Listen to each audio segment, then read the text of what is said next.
Donc, passons à notre leçon, le dipôle RL. Tu changes de place. Tu changes de place. Oui, change, oui. Là où tu veux. Donc, tu changes de place.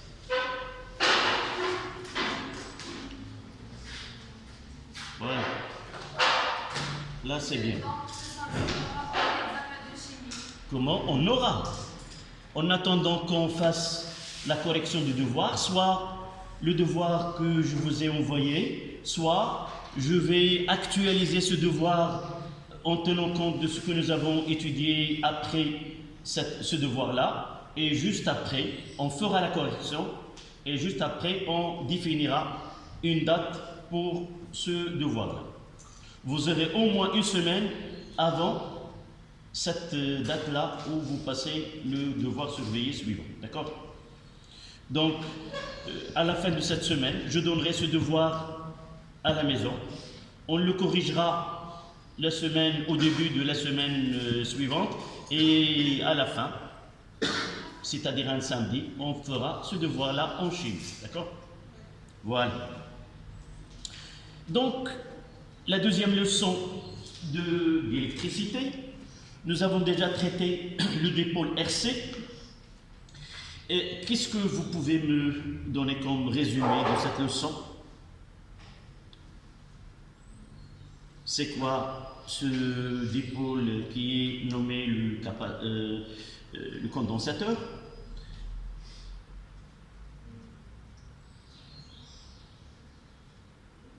S'il vous plaît, n'attendez pas. Là, on fait RC, RL, et juste après, on fera RLC.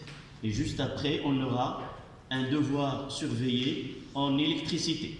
Ça veut dire, si vous laissez dans l'ombre la première leçon et on est maintenant la deuxième, puis la troisième, vous n'aurez pas le temps de bien comprendre les trois leçons.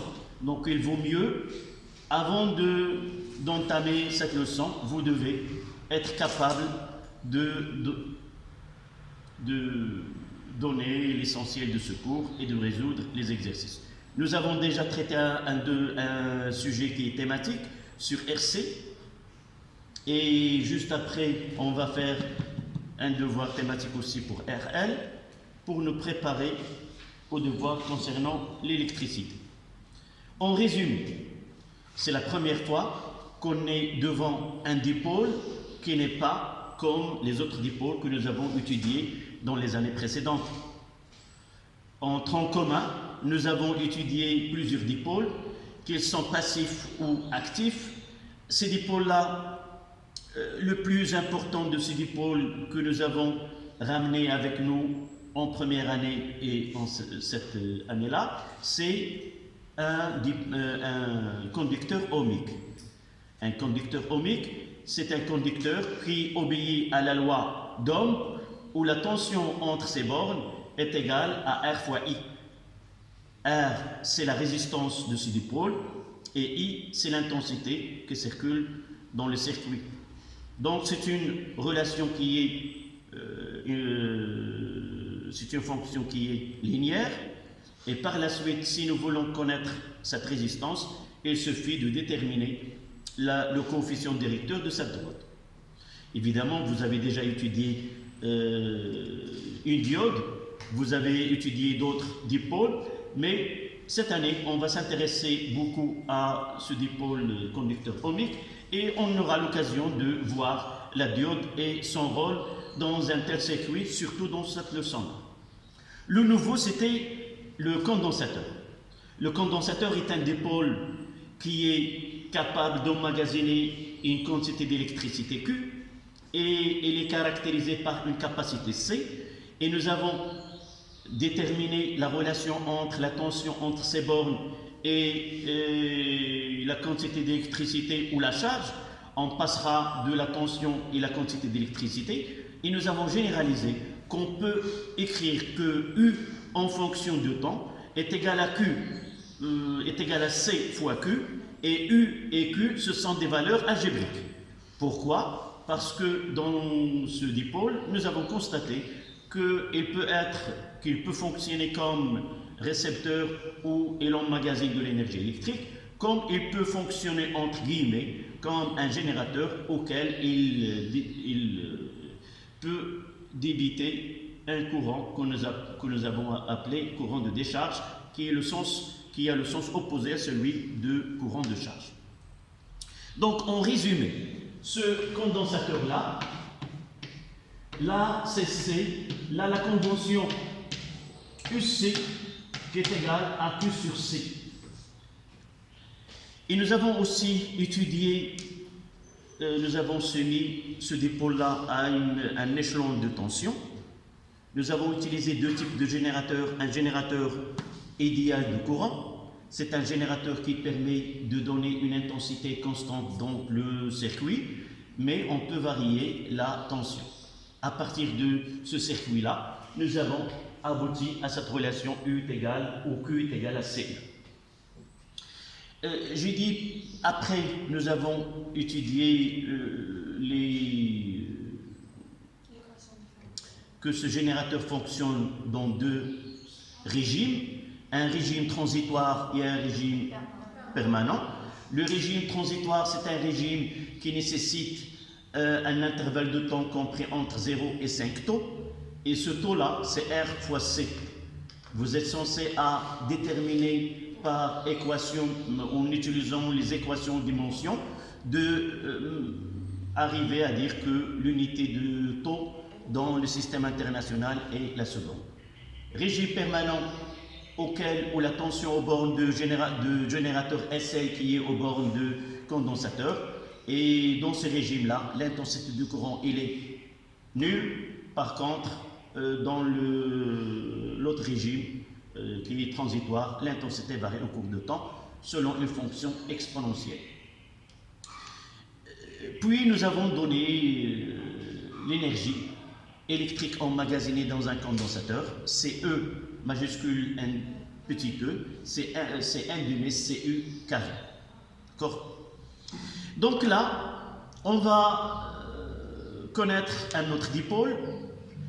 Et toujours, lorsqu'on veut étudier un dipôle, on le met en série avec un résistor ou un conducteur ohmique. Dans ce cas-là, la bobine. La bobine, normalement, nous devons l'étudier en première année dans le magnétisme, mais généralement, cette partie-là se trouve dans l'année dernière, il y avait le confinement et les cours ont été à distance. Et par la suite, la plupart des élèves n'ont pas eu l'occasion d'étudier cette partie-là. Donc c'est pour cela, en première partie, on va revenir à cette bobine et nous rappeler de ce que normalement on devrait connaître l'année dernière. D'accord?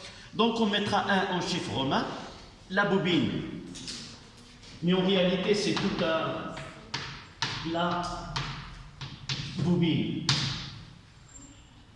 On ne va pas reprendre ce chapitre de magnétisme, mais uniquement ce qui nous intéresse pour une bobine.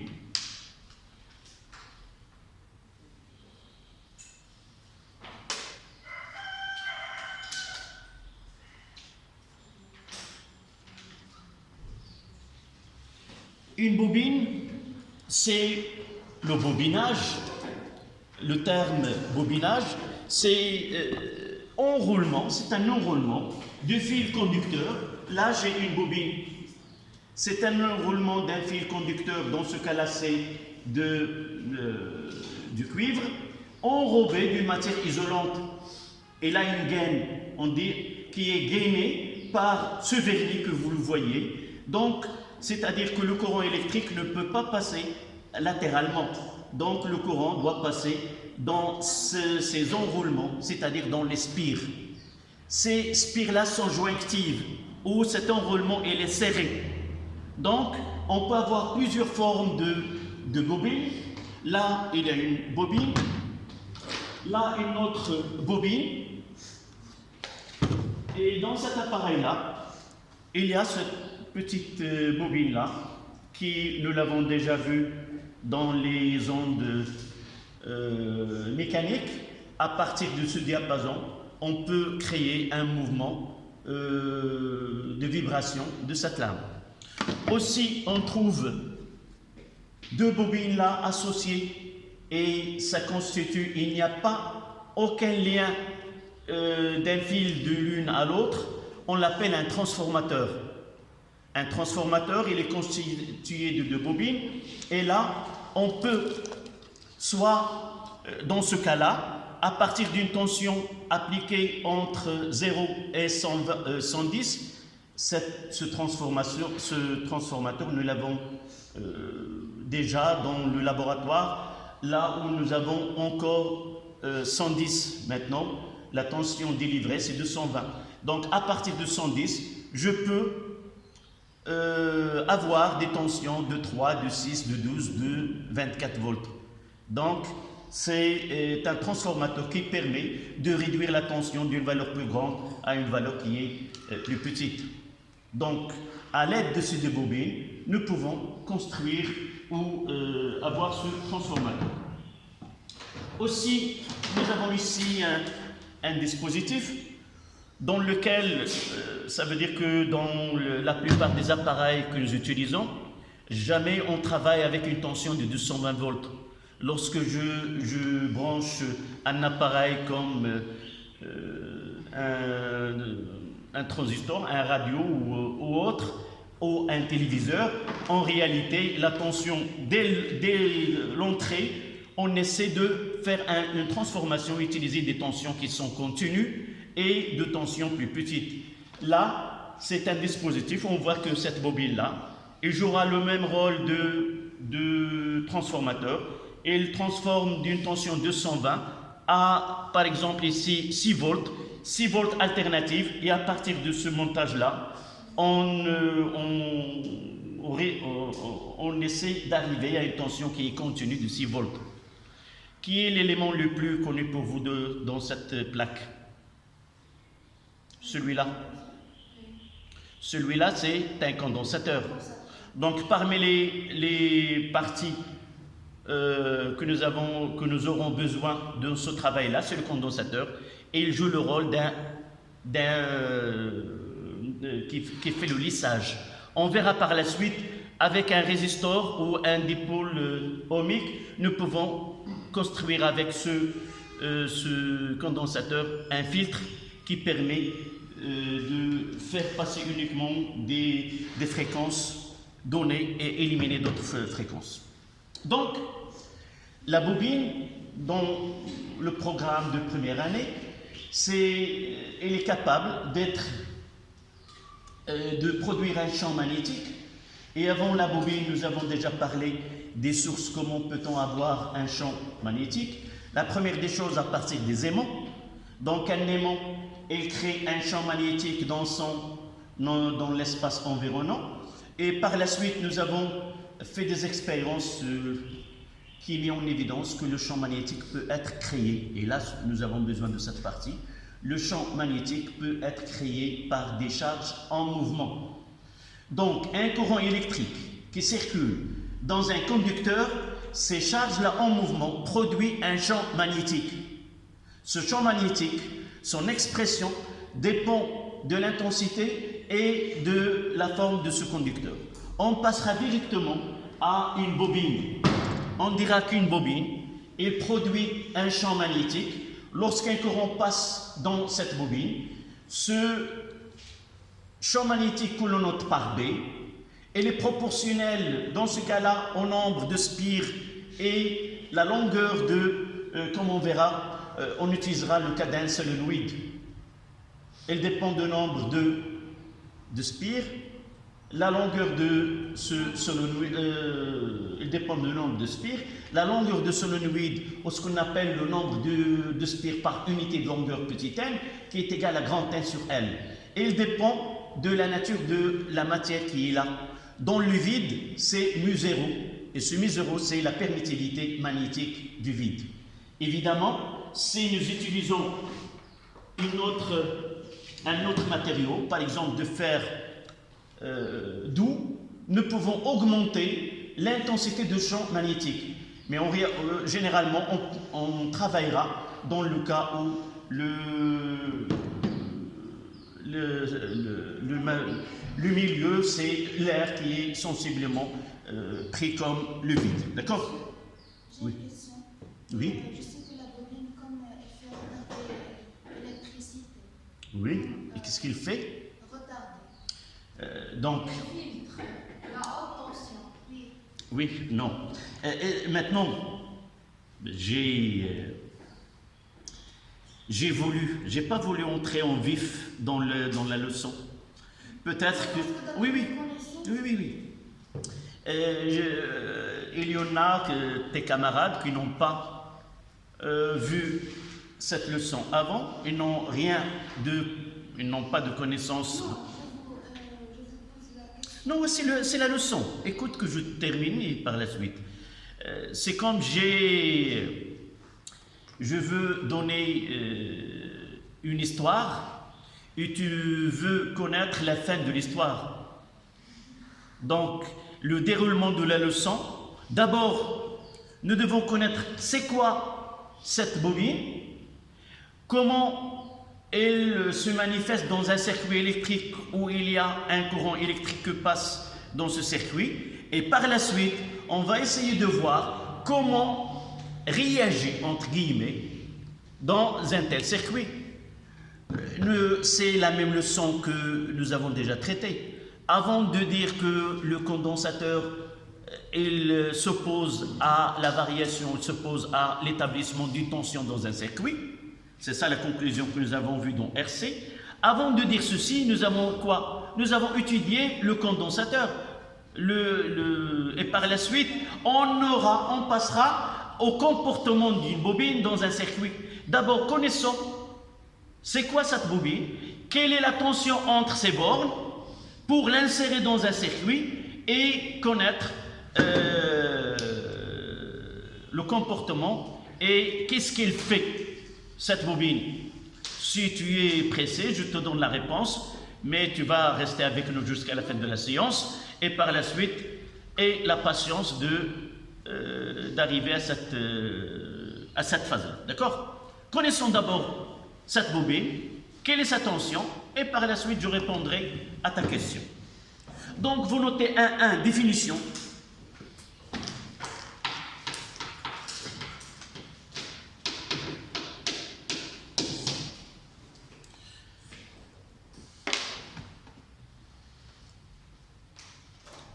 Définition. Une bobine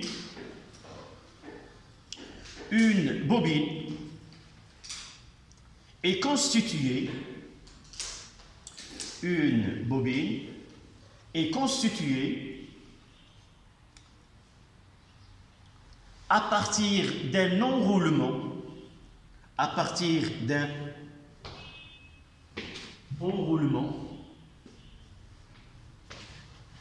Déjà le mot bobine, il y a le bobinage, ça veut dire enrouler, d'un enroulement.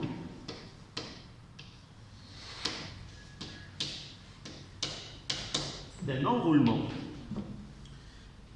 très serré,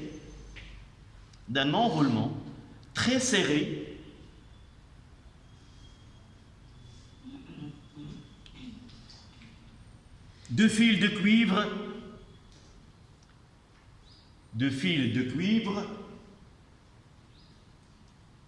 qui est gainé. Gainé, ça veut dire qu'il y a une gaine. Il y a enrobé. Vous savez, des biscuits enrobés de chocolat, ça veut dire qu'ils sont recouverts de chocolat. De la même façon, je dirais que ce fil-là, il est enrobé de plastique, c'est-à-dire il est couvert, qui est gainé avec un matériau isolant, qui est gainé avec un matériau isolant de faible épaisseur.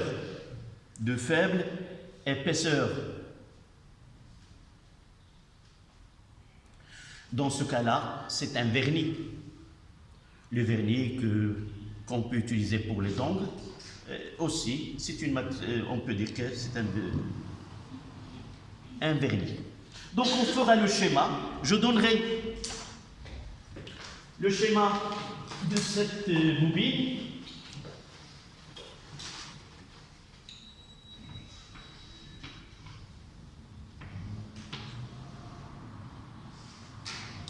Enroulé sur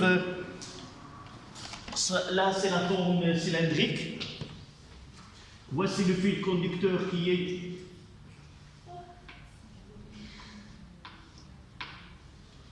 les spires sont jointives.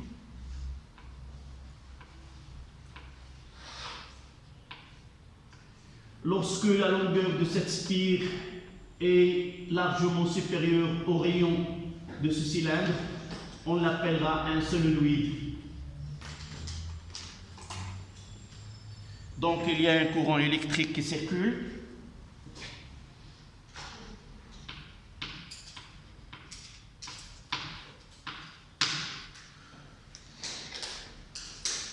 Là c'est L et là c'est grand N spire.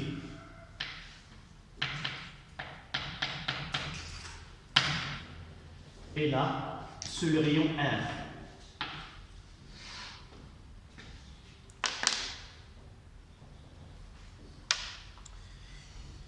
Et nous avons déjà établi cette relation l'année dernière, que ce champ-là, B, est égal à mu0 fois N fois I, où M sur L est égal à petit n. J'ai dit que mu0, c'est la permittivité du vide ou de l'air là, et ce mu0 est égal à 4pi 10 moins 7 unités internationales. I, c'est l'intensité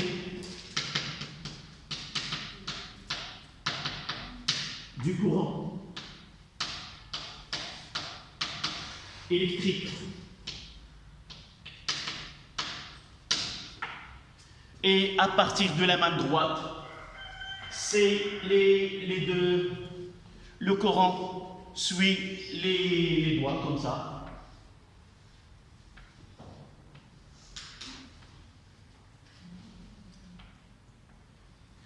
Je mettrai de l'autre côté.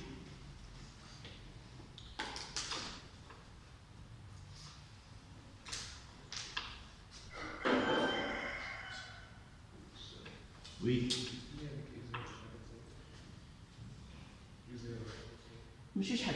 C'est quoi la définition? C'est pas égal. Intensité du courant électrique. mu0, 4 fois pi fois 10 moins 7. Unité internationale. Qu'on peut avoir l'unité, c'est le Tesla sur l'ampère. Par exemple, Tesla, ampère moins 1. Comme on peut avoir d'autres unités pour mu0. J'ai dit c'est la main droite. Je ferai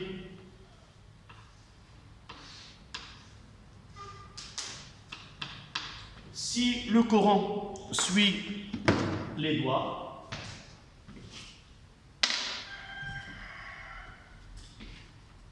je mettrai le verre là. Et oui, assieds-toi d'abord correctement. C'est une classe. On doit se maintenir, non pas. Cette position nécessite une télécommande et un téléviseur. Oui, ta question maintenant. Oui. Ce que tu vois, c'est ça. De ce côté-là, tu vois, là, un cercle. Donc, le rayon de ce cercle, de ce plan-là, c'est petit r. Oui.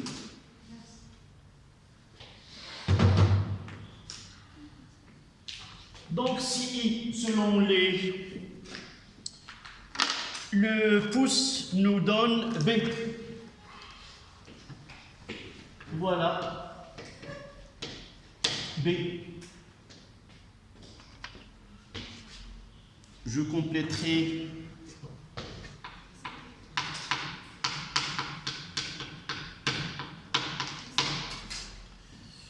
donc le champ magnétique créé par cette bobine. On le mettra B0 là, au centre.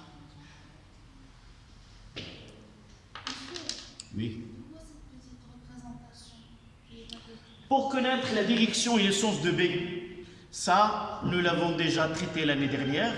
Je pense. Est-ce que vous avez étudié le... Non, vous n'avez pas arrivé au magnétisme. Non.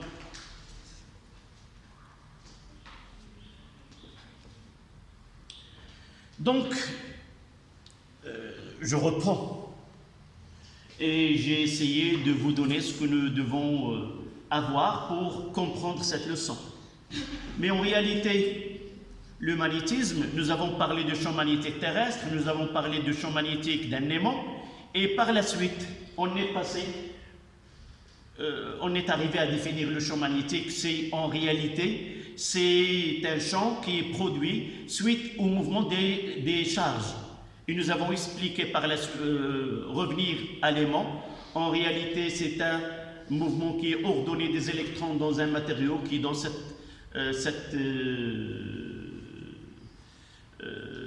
effet qu'on appelle une matière qui elle a cette propriété magnétique. Donc pour nous, tout conducteur, ce que nous devons connaître pour cette leçon, tout conducteur parcouru par un courant électrique, elle est comment? Elle est le siège d'un champ magnétique, elle crée un champ magnétique. Pour connaître les caractéristiques ou les caractéristiques de ce champ, parmi ces caractéristiques, la direction et le sens.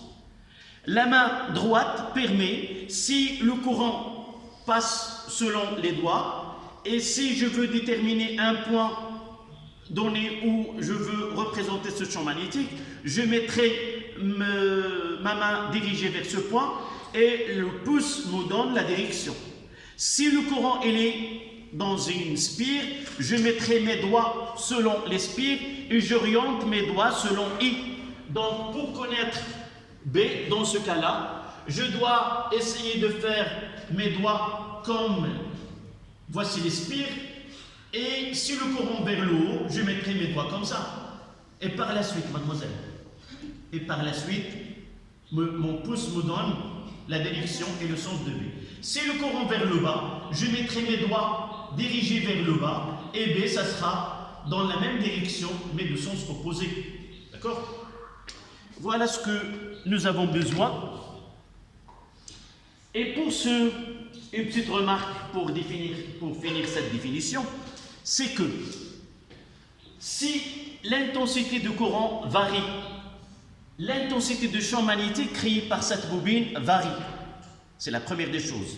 On va voir par la suite que cet effet-là, on ne peut pas le trouver dans un conducteur ohmique. Un conducteur ohmique ne crée pas de champ magnétique, mais la bobine, elle est faite de telle façon à avoir cet effet-là, c'est-à-dire de créer un champ magnétique. Et ce champ magnétique, celui qui va la différencier d'un conducteur ohmique lorsque il y a un champ, il y a un courant électrique, soit qu'il est constant, soit qu'il est variable. D'une autre manière, si je mets dans un circuit un conducteur ohmique de résistance R et une bobine et là je commence à répondre à ta question. Si je mettrais deux dipôles, un conducteur ohmique et une bobine qui ont la même résistance, ça veut dire quoi? Formés du même métal, de même nombre, c'est-à-dire la même résistance. Ils ont la même résistance. Le comportement, le conducteur ohmique ne crée pas un champ magnétique. Par contre, la bobine, elle va créer un champ magnétique. Et ce champ magnétique, celui qu'on verra par la suite, qui va différencier la bobine à un conducteur ohmique. Celui qui va donner un comportement différent d'un conducteur ohmique et il va donner un phénomène dans le circuit qu'on va l'étudier dans le deuxième paragraphe qui est 1.2, le comportement d'une bobine dans un circuit électrique. D'accord? Donc j'ai dit une petite remarque. Remarque. Pour un solénoïde, Comment ça s'appelle? solénoïde, comment ça se prononce? Solénoïde. C'est quoi un solénoïde? C'est une bobine qui a une longueur L supérieure ou égale à 10 fois le rayon R. D'accord? Ou d'une façon générale, on dira qu'une bobine infiniment long, lorsque la longueur L est supérieure à 10 fois le rayon de cylindre sur lequel elle est enroulée. Donc, pour un solénoïde, l'intensité de champ magnétique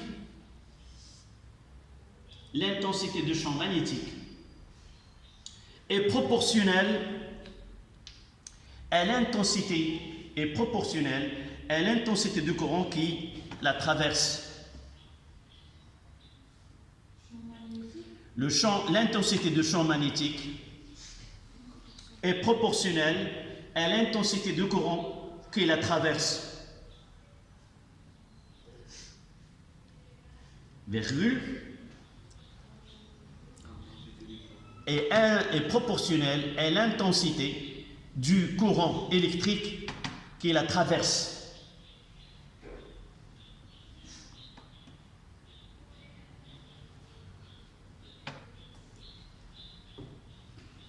Virgule. Si I varie, non, nous avons déjà parlé de la notation. Rappelle-moi pourquoi nous avons... Le centre du rayon. Non.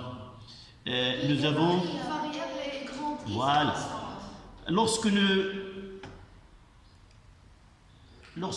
est passé... Lorsque nous avons étudié RC, nous avons dit on est passé à une phase où on parlera d'un courant électrique qui est variable. Avant cette année, nous traitons le cas des circuits où l'intensité de courant elle est constante et nous la notons avec grand I. Lorsque nous avons étudié la charge et la décharge, nous avons dit que l'intensité de courant d'abord elle est algébrique, peut être positif comme il peut être négatif, et aussi elle est variable. Et pour faire apparaître cette notion d'une grandeur qui est variable, nous avons changé de notation de grand I à petit i. S'il est constante, on peut la remplacer par grand I. Sinon, on garde petit i. D'accord? Voilà l'origine de cette notation. Et d'ailleurs, dans ce que nous étudions dans cette partie de l'électricité, on traitera toujours l'intensité de courant, il est variable, surtout dans le régime transitoire, et sera constante dans le régime permanent. Donc, je continue cette phrase. L'intensité de champ magnétique B varie, et c'est le plus important qui va nous aider à comprendre le phénomène qu'on va étudier tout de suite. L'intensité de champ magnétique B varie aussi.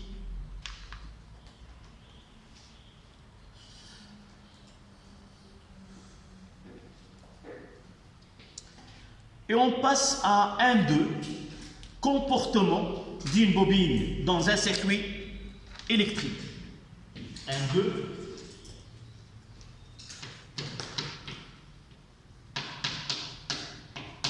Comportement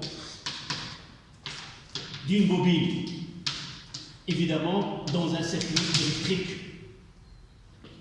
comprenant un générateur ou d'autres dipôles. Donc, on va voir cette expérience. Donc je commence dès le début. J'arrête d'abord l'image. Est-ce que ça veut dire aussi? Qui est le titre? Le titre là, 1 en chiffre, la bobine.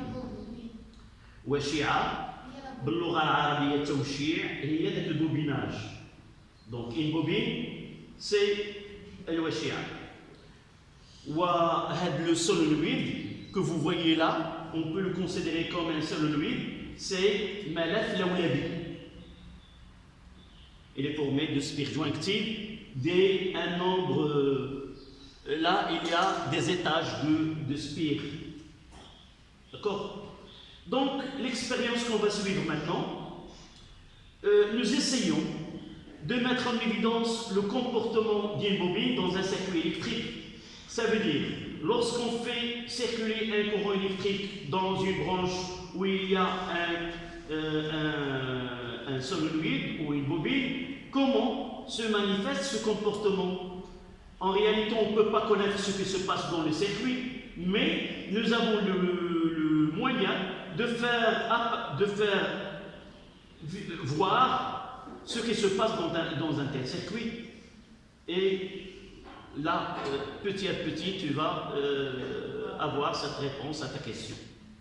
Donc, pour mettre en évidence cet effet-là, ou ce comportement, d'abord, on doit réaliser une expérience dans laquelle nous essayons de mettre en évidence uniquement un aspect autre que l'aspect de résistance. Une bobine, il est formé d'un fil conducteur et il correspond à cet enroulement une résistance R. Donc, la première des choses, on va essayer si vous voulez, de mettre à l'écart cet effet de résistance au courant électrique qui se passe. C'est pour cela on va créer un circuit où il y a deux branches en parallèle. Dans une, il y a une résistance ou un conducteur ohmique qui a une résistance la même que celle de la bobine. Et s'il y a un effet de résistance, il est le même dans les deux branches. Donc on ne notera pas une différence du fait de caractère résistif, si vous voulez, de résistance de la bobine. On veut voir autre que l'effet de résistance. D'accord? C'est pour cela nous avons choisi un résistor de résistance R qui est la même que celle de la bobine. Et nous avons mis dans les deux branches deux lampes identiques. C'est-à-dire, ils ont ce filament de tungstène à l'intérieur, la même résistance, c'est-à-dire on va essayer d'avoir le même éclat des deux lampes. Sinon pas le même éclat, ça veut dire que l'intensité dans les deux branches n'est pas la même. Donc j'ai essayé de régler la valeur de R qui est là, là elle est variable, là c'est la résistance qui est variable, et j'ai essayé de mettre une valeur où on observera le même éclat dans la bobine, dans la lampe en série avec la bobine et l'autre en série avec le conducteur commun. Pour faciliter, j'ai mis côte à côte les deux lampes. En réalité, le schéma, c'est deux branches en parallèle. Et pour suivre celle où j'écris en arabe Washi'a, c'est la bobine. Donc, pour mettre en évidence ce phénomène, j'ai rapproché les deux et remarqué quand qui va est-ce que l'allumage des deux est simultané ou il y a un retard de l'une par rapport à l'autre. Si les cas que se présentent, soit qu'ils s'allument en même temps, soit l'une s'allume après l'autre, ou ainsi de suite, et on va essayer d'interpréter. Pour mettre en évidence cette observation, j'ai enregistré, j'ai refait cette vidéo-là en ralenti, parce que c'est un phénomène qui est rapide. D'accord? Donc je vous laisse avec cette vidéo. Cette bobine-là, il y a des valeurs qu'on parlera par la suite qui caractérisent cette bobine. C'est la même, la bobine que vous voyez, c'est celle-là. Et l'expérience a été faite dans le laboratoire du lycée. Voilà, c'est que mon seul hobby, c'est le conducteur ohmique et l'autre, c'est la bobine. Je n'ai pas utilisé un interrupteur, j'ai utilisé directement le générateur, marche et arrêt, afin d'avoir le courant qui se passe dans les deux branches.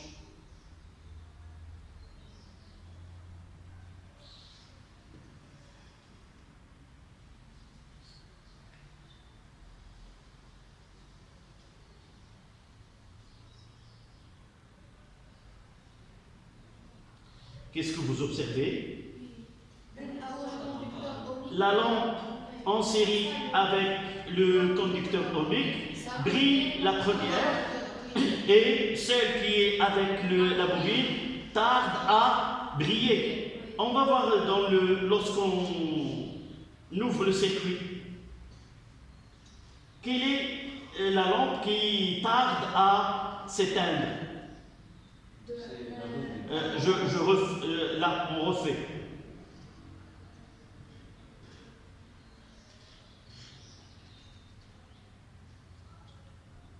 J'approche pour que vous voyez nettement.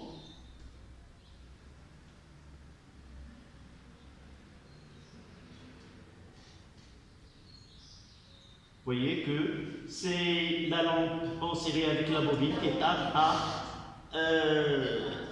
s'éteindre. Donc on va essayer de faire le schéma de circuit de cette étude et par la suite 1, 2, 1, dispositif expérimental.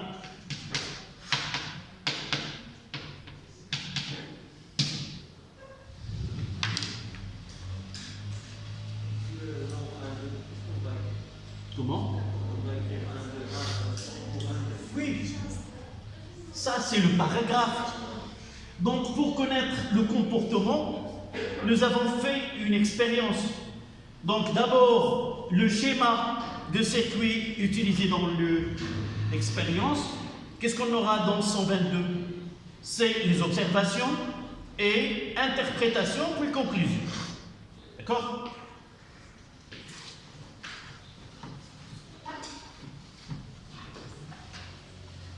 Donc voici le schéma qu'on va faire.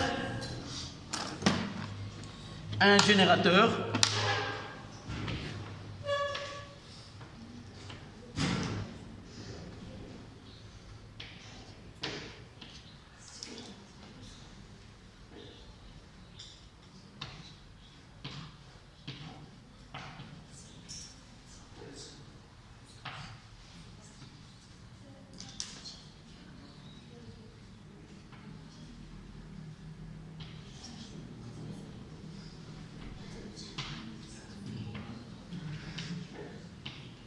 Là c'est L1, là c'est L2.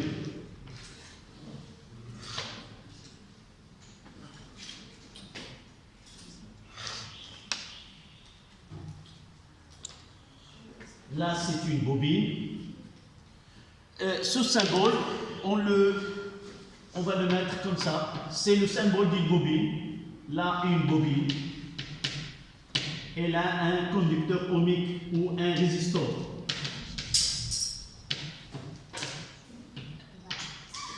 Là, ce sont des lampes L1 et L2.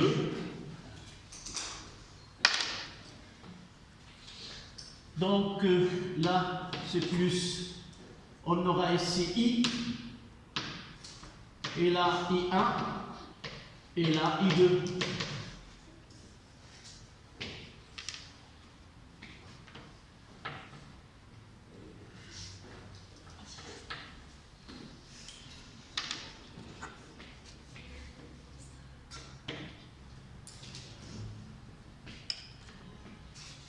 Là, c'est K, c'est l'interrupteur. D'où vient cette lettre K? Non, K. Pour le symbole d'un interrupteur. Non, non. Vous La deuxième langue, c'est l'anglais. Deuxième langue. Oui. C'est long. يلا de كيف في الدار كيقولوا المفتاح ديال الضوء المفتاح بالانجلي سي كوا سي لا بروميير لتر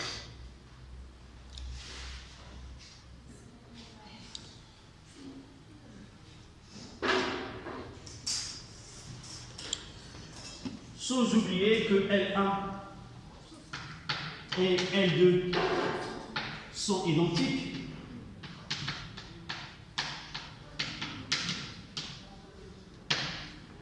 La bobine et le conducteur ohmique ont la même résistance.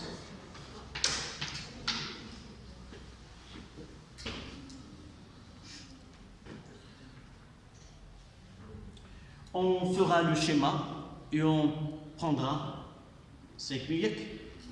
C'est جيتي مع 9:30 شبعتي ناس مع راسك بعدا.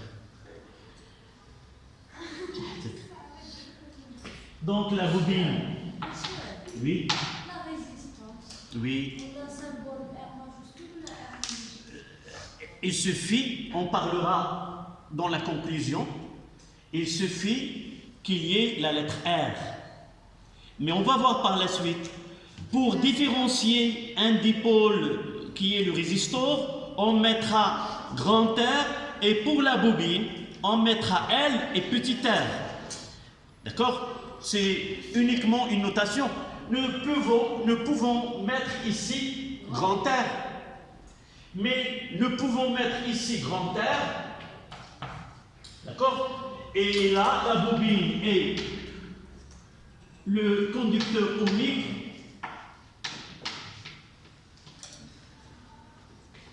Monsieur, Oui. pourquoi toujours on écrit sur On attends un petit peu, ont la même résistance. Entre parenthèses, grand R est égal à petit r. Ta question? Monsieur, pourquoi on écrit sur la bobine R, L? Est-ce que c'est R, ça veut dire le rayon? Non, R ça veut dire. Et L? C'est le phénomène, si tu te rappelles, lorsqu'on a fait le schéma ou le symbole de condensateur, dès le début, nous avons fait ce symbole, 2 barres parallèles, et nous avons écrit en haut la lettre C, sans qu'on définisse qu'est-ce que c'est C. Ça, c'est le symbole. Donc, là, le symbole de la bobine, c'est petit r et L. Attends un petit peu qu'on définisse ce L, ça correspond à quoi? Donc, ça, c'est le symbole de la bobine. R, ça veut dire la résistance, et L.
Je reprendrai ta question tout à l'heure.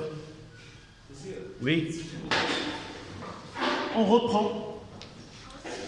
Où on s'est arrêté? Par Hussein. باش تختار كيف واحد الطابع Yalla.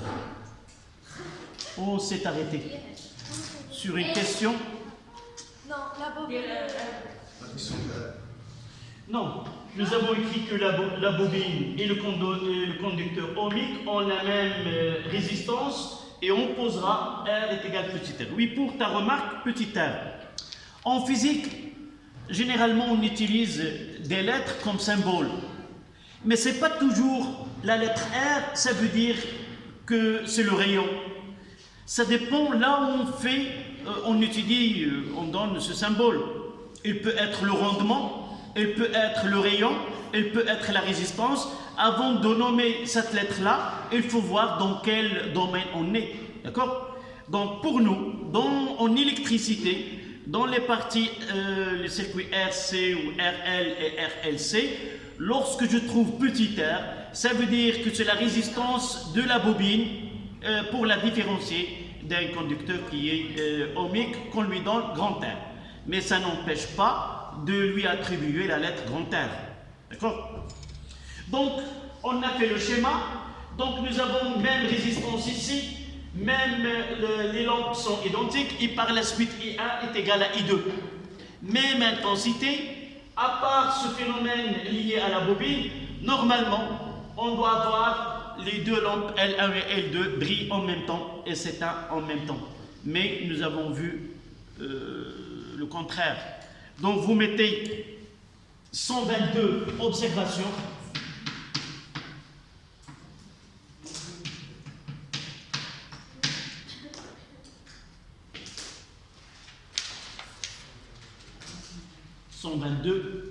Écrit. Je ne savais pas qu'il y aurait aujourd'hui un observateur.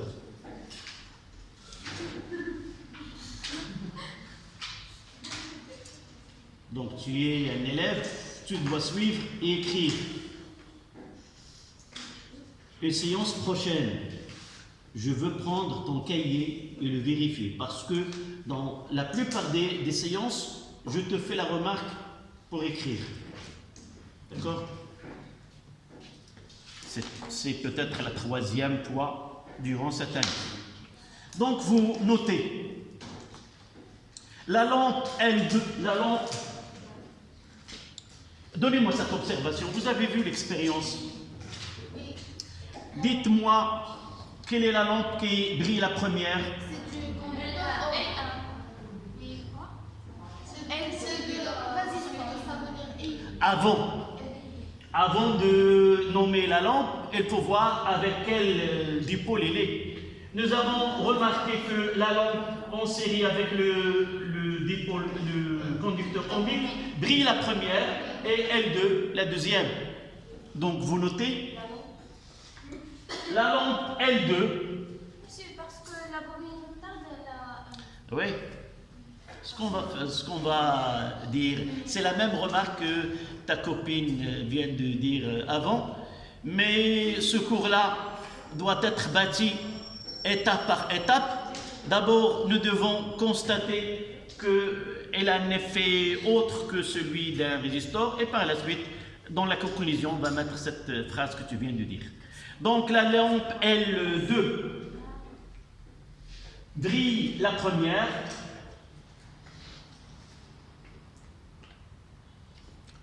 Et la lampe L1 s'allume avec un retard. S'allume avec un retard sur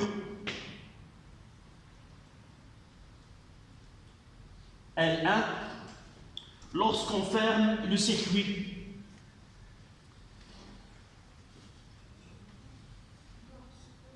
Lorsqu'on ferme le circuit.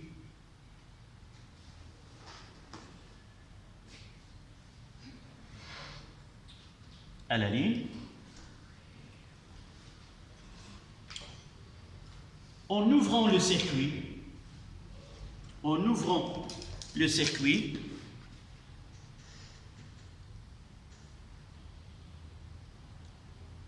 la lampe, et qui termine cette phrase, en ouvrant le circuit, la lampe... L2, c'est bien, c'est un et L1, c'est un en deuxième. D'accord, c'est exact. En ouvrant le circuit, la lampe L2 s'éteint la première et L1 avec un retard.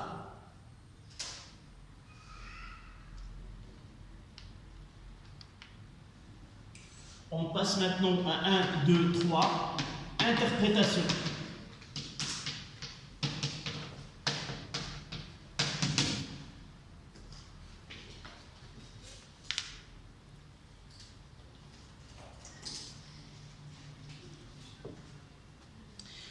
D'abord, on écrira la phrase que la bobine, qu'est-ce qu'elle fait comme lecture de cette expérience?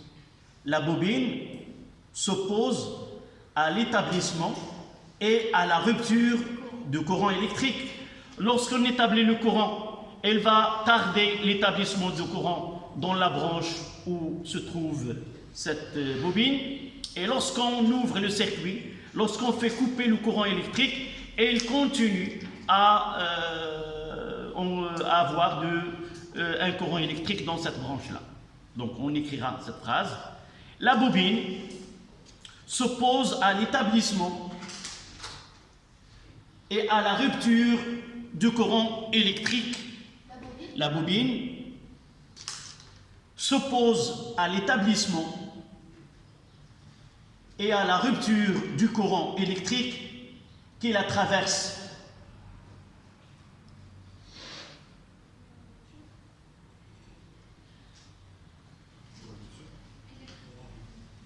La bobine s'oppose à l'établissement et à la rupture du courant électrique qui la traverse. Mais comment peut-on expliquer cette partie-là? Nous l'avons traitée dans les années précédentes. Ça nécessite au moins plus que 2 semaines pour étudier ce phénomène-là, mais je vais essayer de donner une petite explication ou interprétation de ce phénomène-là. Parmi les principes universels, il y a un principe qu'on appelle le principe de modération universelle. Un principe de modération universelle, ça concerne plusieurs domaines de la science, qu'elle soit de la science pure, la chimie, la physique, ou les sciences humaines, ou l'économie ou autre. Qu'est-ce qu'il dit ce principe de modération universelle? Il dit que c'est un système qui a des facteurs d'état, c'est-à-dire dans un système dont il dépend de certains facteurs. Par exemple, pour être bien concret, dans un système chimique, un mélange réactionnel, nous avons la concentration initiale des réactifs, nous avons la température, donc ce sont des facteurs qui peuvent influencer ce système. Donc si nous avons un système, il dépend de certains facteurs, et si ce système il est en équilibre ou il est stable, toute variation d'un facteur qui affecte cette stabilité oblige le système à se déplacer dans le sens inverse du facteur qui le provoque. Est-ce que c'est compris? Je vais donner des exemples. Je vais partir de chimie. En chimie, nous avons un mélange réactionnel, nous avons des réactifs et des produits. Là, c'est une lecture de ce principe universel par les chimistes. Il y a plusieurs savants, ils ont traduit ce principe qui est universel du point de vue chimique. Donc voici la version de ce principe en chimie. J'ai un système formé par des réactifs et des produits et à l'état d'équilibre. La concentration des espèces chimiques intervenant dans ce mélange, comme nous l'avons déjà étudié, tend vers une valeur constante. Donc la concentration, tend vers une valeur finale qui est la concentration, l'équilibre. Mais à cet état d'équilibre, si nous essayons d'enlever une espèce chimique dans ce mélange réactionnel, pour être bien concret, nous allons étudier ceci par la suite. La réaction entre un acide et un alcool donne un ester et de l'eau. À l'équilibre, j'ai l'acide carboxylique, j'ai l'alcool, j'ai l'eau et j'ai l'ester, les quatre. Elle est en équilibre. Si j'essaie d'enlever l'eau, donc l'action c'est quoi? Diminuer la présence de l'eau. Qu'est-ce qu'il va faire le système? Elle va évoluer dans le sens de enlever, elle va faire former de l'eau, dans le sens inverse. Si j'ajoute de l'eau, le système, il va évoluer dans le sens de quoi? De consommer de l'eau. C'est ça la vision de ce principe universel vis-à-vis de la chimie. Et on va le voir par Van 't Hoff, par d'autres savants qui ont essayé de traduire ce principe par des lois qui portent le nom de ces savants-là. On n'en parlera pas parce que notre programme ne traite pas cette partie. Revenons à la physique. Le comportement de la bobine. Lorsque la bobine elle est hors circuit, ou lorsque le circuit il est ouvert, en réalité dans cette bobine, dans ces spires, qui est un métal, il y a des électrons libres. Nous avons dit pour le condensateur, ce qui se produit au niveau du condensateur, ce sont les électrons libres qui sont, si vous voulez, évacués d'une plaque à une autre, qui crée cette différence de potentiel aux bornes. Donc le générateur crée ce mouvement des électrons d'une plaque à une autre et qui donne cette UC. De la même façon ici, on va voir le système là, dans la bobine, ce sont des électrons libres. Donc les électrons libres, avant d'établir le courant, sont dans un état, si vous voulez, d'équilibre stable. Ce sont des électrons en agitation thermique. Chaque électron il a une vitesse. Si nous essayons de déterminer la vitesse statistique, si vous voulez, globale des électrons, on trouvera est égal à 0. Pourquoi? Parce qu'il n'y a pas de courant électrique. Donc mouvement désordonné, le total, il n'y a pas de courant électrique. Donc c'est un état. Une fois que j'insère cette bobine dans un circuit, le générateur il va appliquer quoi?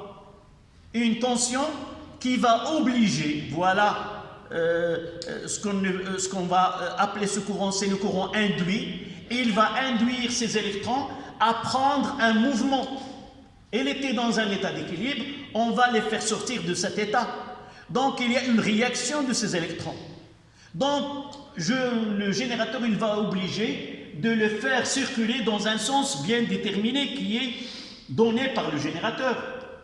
À votre avis, quel est le comportement de ces électrons vis-à-vis à ce courant qui est imposé par le générateur? Quelle est la réaction? Il va s'opposer à la cause qui va créer ce courant. Donc, au début, ces électrons-là, ils vont s'opposer à ce courant qui est donné par le générateur en créant, et là, le comportement de la bobine apparaît. La bobine, elle va créer son propre courant pour s'opposer au courant qui est donné par le générateur. On parlera d'un courant induit qui est provoqué par le courant de générateur. Pourquoi? Comment se produit ceci? On peut le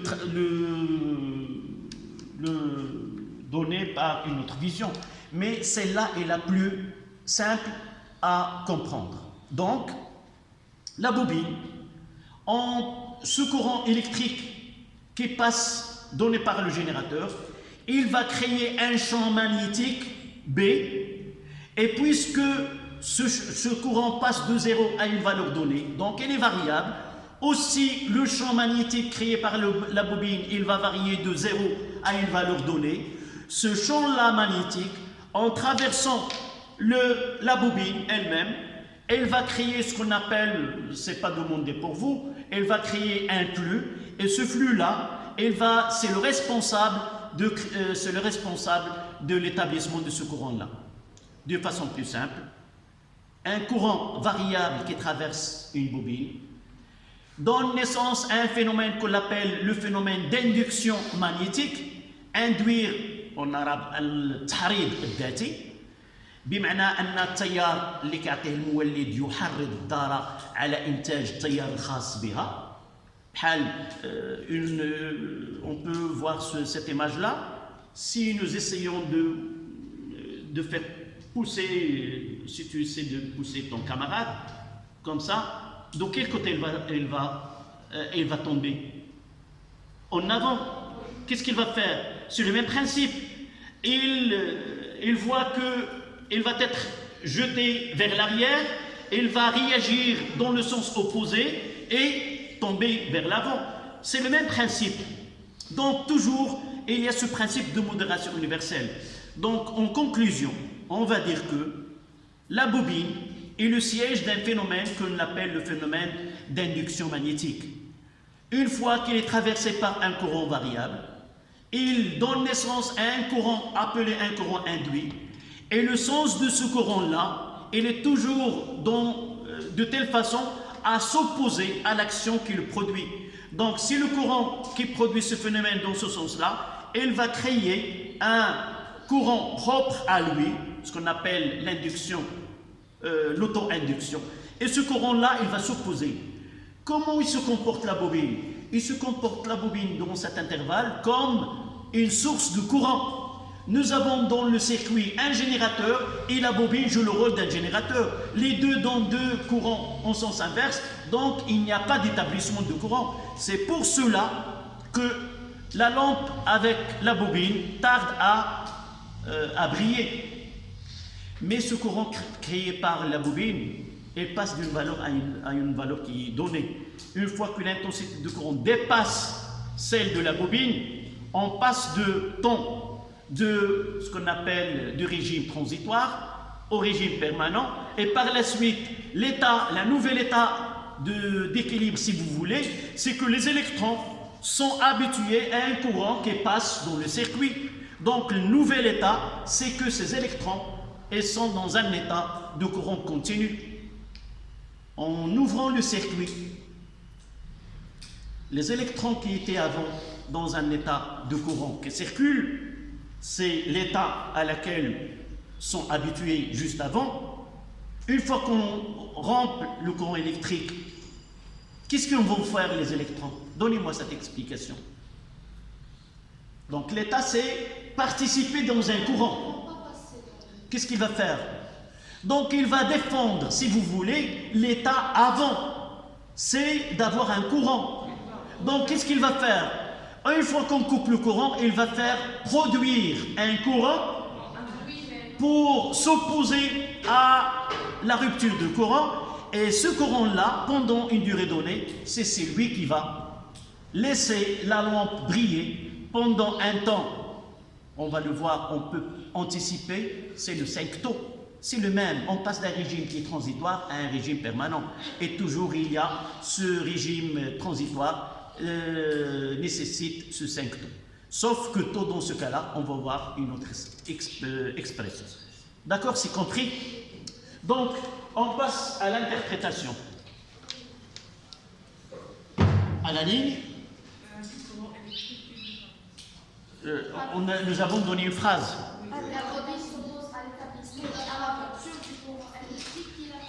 Donc, à la ligne, la bobine est le siège d'un phénomène physique. La bobine est le siège d'un phénomène physique appelé l'auto-induction. Appelé l'auto-induction. d'un phénomène physique appelé l'auto-induction.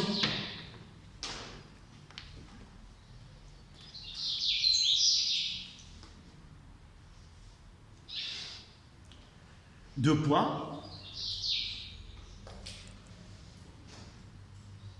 Lorsque la bobine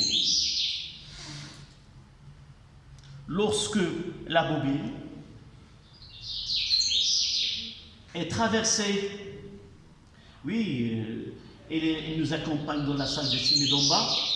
Maintenant, il est passé à la salle de physique. Il nous a cherché. Ah ouais. C'est pas lui, mais des générations. Toujours, un oiseau n'oublie pas son nid. Donc, les générations qui viennent toujours, elles. Donc, revenons à la phrase. La bobine est le siège d'un phénomène appelé l'auto-induction, virgule. Lorsque la bobine est traversée par un courant électrique variable, lorsque la bobine est traversée par un courant électrique variable,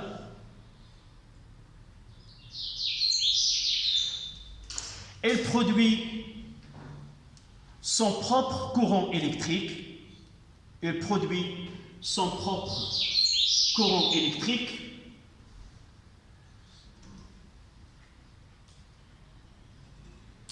son sens est tel qu'il s'oppose à la cause qui le produit. Son sens est tel qu'il s'oppose à la cause qui le produit.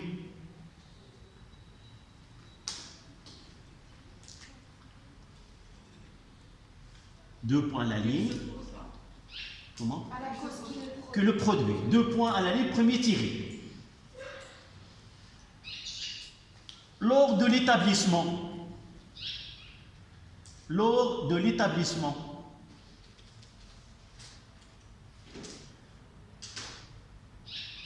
elle crée un courant. Elle crée un courant de sens opposé qui tarde la lampe à briller. Elle crée un courant en sens opposé qui tarde la lampe à briller. Deuxième tiré, qui peut me donner cette phrase en lisant la première? Puisque nous avons commencé par lors de l'établissement, on commencera lors de la rupture. Oui, tu continues. Au cours de la rupture. Allez, continue la lecture. La bobine crée un courant de sens opposé. qui Là, dans la rupture, il n'y a pas de courant. Donc, il va créer son propre courant. Pas de courant, il y a un courant. Donc, lorsque je produis un courant, je pose, je ne laisse pas passer. Lorsqu'il n'y a pas un courant, je produis un courant électrique. C'est lui qui va tarder la lampe à briller avec un retard par rapport à l'autre lampe. Donc, qui peut reformuler cette phrase? Oui. Lors de la rupture du courant électrique, elle va créer La bobine va créer un courant, son propre courant. De sens opposé. Là, il n'y a pas de courant. Pas de courant, elle va établir le courant. D'accord? Pendant une durée donnée, qui tardera la lampe à briller pendant une durée donnée. Donc, lors de la rupture, la bobine crée son propre courant. Lors de la rupture, la bobine crée son propre courant qui permet de tarder la lampe L1 à briller son propre courant qui permet à la lampe, à L1, qui permet à L1 de briller avec un retard par rapport à L2. Qui permet de parler. La lampe L1 a brillé Par rapport à la lampe L2. On passe à 124. Conclusion.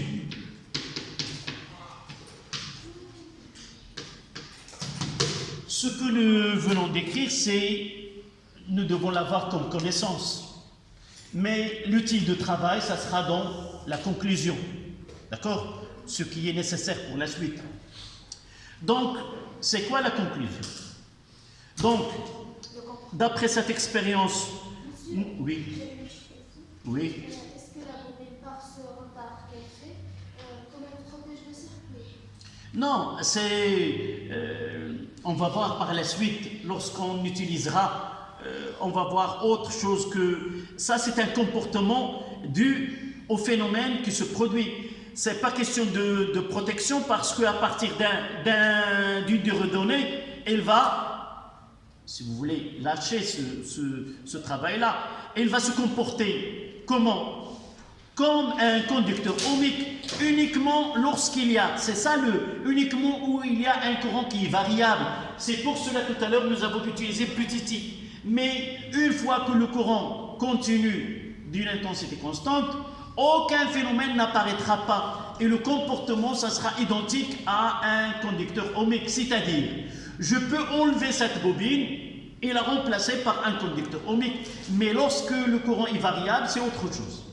Donc, pour compléter la réponse, le condensateur et la bobine sont des dipôles conçus à être utiles dans des circuits où il y a un courant variable.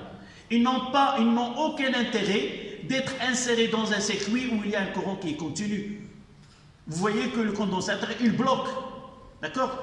Mais dans un courant variable, c'est autre chose. On va les voir par la suite. Donc, en conclusion, qu'est-ce qu'on va dire? N'écrivez pas, écoutez d'abord. Donc, la conclusion que vous devez avoir liée à la bobine, c'est que ce comportement qui s'oppose à l'établissement et la rupture du courant électrique, lié à un phénomène que nous l'avons appelé l'auto-induction. Donc ce phénomène-là, ce comportement, on lui associe une grandeur physique qu'on appelle l'inductance ou le coefficient d'auto-inductance. Donc ce comportement-là, on doit lui associer ce coefficient-là. Comme nous avons dit qu'un conducteur, il s'oppose au passage de courant électrique, et nous avons associé à ce comportement-là une résistance, il y a autre phénomène qui est celui-ci, on va lui associer la valeur L que j'ai écrit ici, sans que je donne son interprétation physique. D'accord? Donc, en conclusion,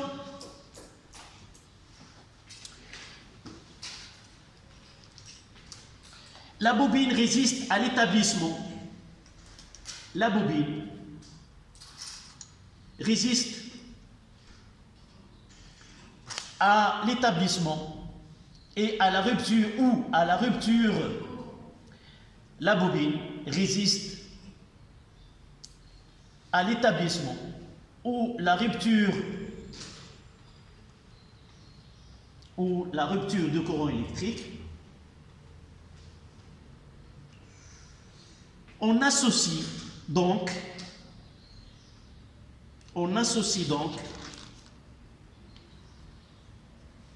à ce phénomène, on associe donc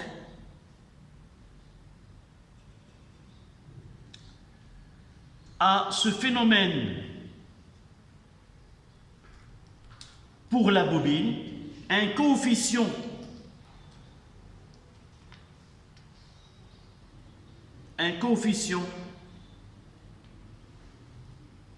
d'auto-induction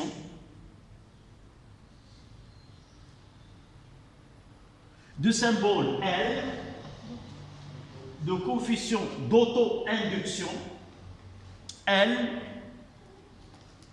entre parenthèses, ou inductance.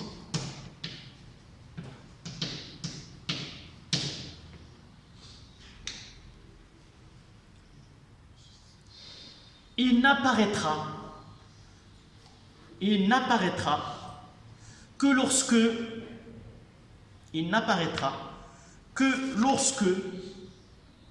la bobine est traversée par un courant variable. Il n'apparaîtra que lorsque la bobine est traversée par un courant variable.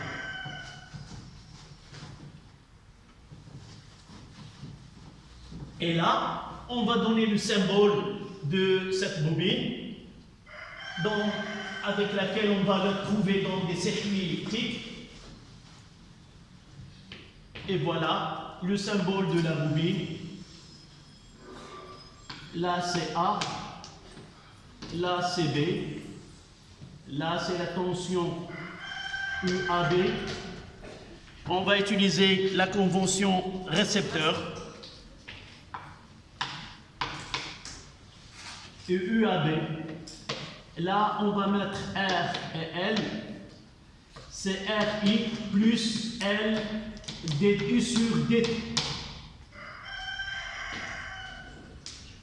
Cette expression, nous devons la prendre et la comprendre.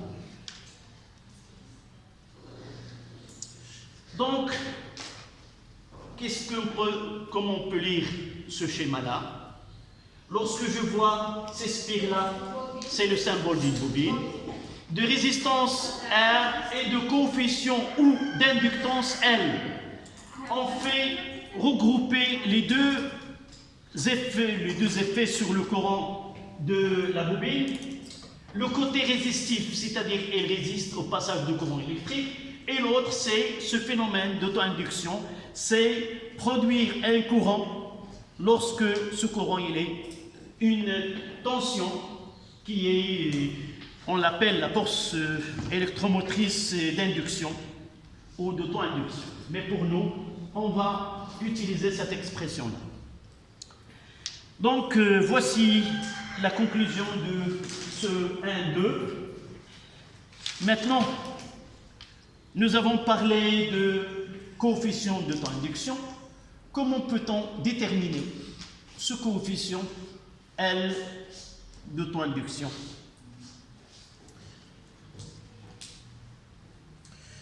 Donc on passe à 1.3. Détermination de l'induction L d'une bobine.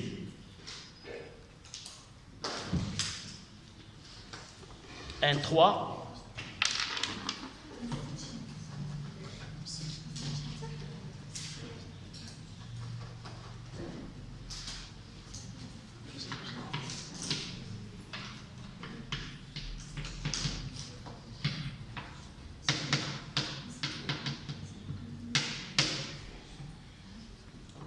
De l'inductance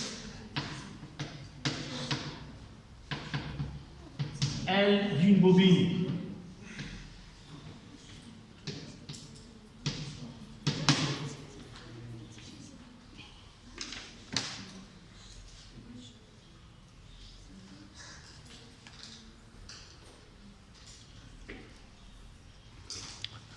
Pour faciliter cette étude, on va prendre un cas particulier, et ce cas-là qui est particulier n'affecte pas la conclusion générale lorsque nous avons le cas général.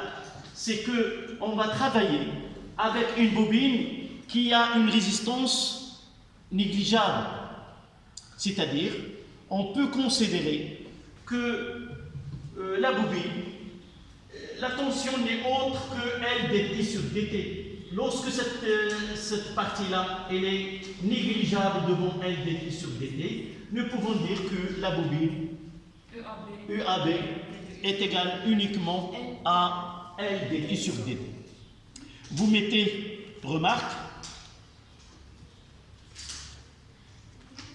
Lorsque la bobine a une résistance négligeable, lorsque la bobine a une résistance négligeable, nous pouvons écrire UAB qui est égal à UL, qui est égal à L dt sur dt. Vous voyez que cet indice L, c'est-à-dire il prend uniquement le phénomène d'auto-induction, mais autant que résistance, elle est négligeable. C'est pour cela qu'on utilise UL est égal à L dt sur dt. D'accord? Donc comment peut-on, par procédé expérimental, vérifier que pour une bobine de résistance interne, pour une résistance R négligeable, UAB est égal à LDI sur DT. Et vérifier cette relation mathématique. C'est quoi? Oui, c'est la dérivée. C'est-à-dire quoi?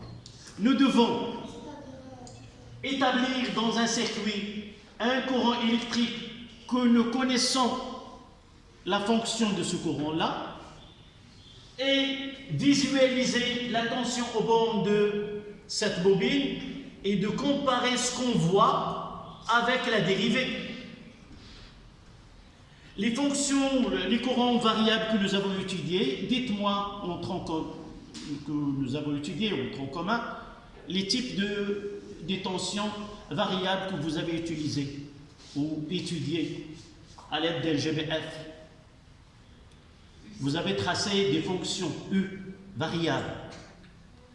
Vous vous rappelez de ces fonctions, de ces signaux?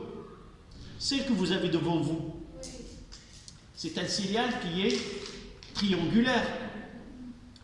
Vous avez vu en tronc commun un signal sinusoïdal sur lequel on vous demande de calculer la tension maximale, la période et la fréquence. Et pendant, nous avons les signaux que nous connaissons, que nous utilisons dans GBF, soit qu'il est sinusoïdal, soit qu'il est triangulaire, ou dans deux sites, c'est la même chose, ou rectangulaire. Celui que vous voyez devant vous en rouge, c'est un signal qui est rectangulaire.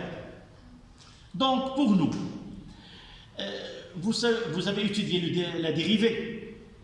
La dérivée d'une fonction sinusoïdale est une fonction qui est sinusoïdale aussi. C'est difficile, lorsqu'on utilise une source de tension sinusoïdale, de vérifier cette relation-là. C'est pour cela qu'on va utiliser un courant ou la fonction facile à réaliser sa dérivée. Le signal que vous avez devant vous, qui est triangulaire, dans une demi-période, quelle est l'équation mathématique de U en fonction de temps? Comment il est ce... Maxime. Cette courbe, comment elle est une droite. Oui. Une droite, il a son équation, c'est AT plus B. C'est facile à réaliser sa dérivée. C'est pour cela, dans cette étude, on va utiliser un GBF qui nous donne une tension qui est triangulaire. C'est facile à réaliser la dérivée et de vérifier vraiment que la dérivée d'une fonction qui est affine, quelle est cette dérivée? La dérivée de la fonction affine. C'est une constante? Non, c'est une constante. C'est le coefficient directeur de la droite. Donc AX plus B, sa dérivée c'est A, elle est constante. Donc,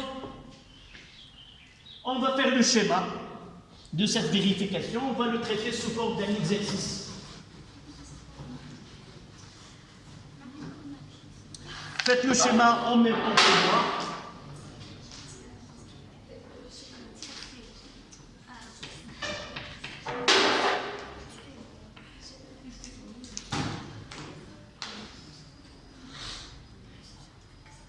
Vous avez le schéma devant vous. Là, schéma. Ouais, vous faites le schéma. Faites le schéma.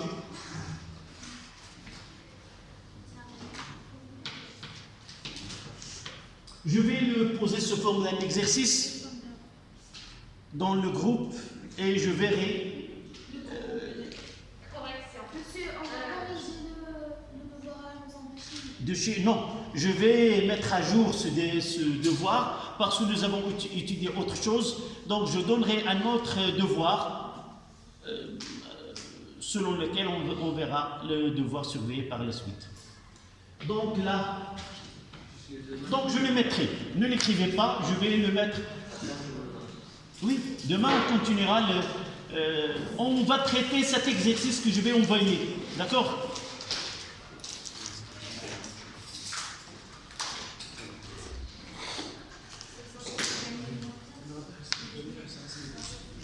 Donc, on le laissera pour demain, après-midi.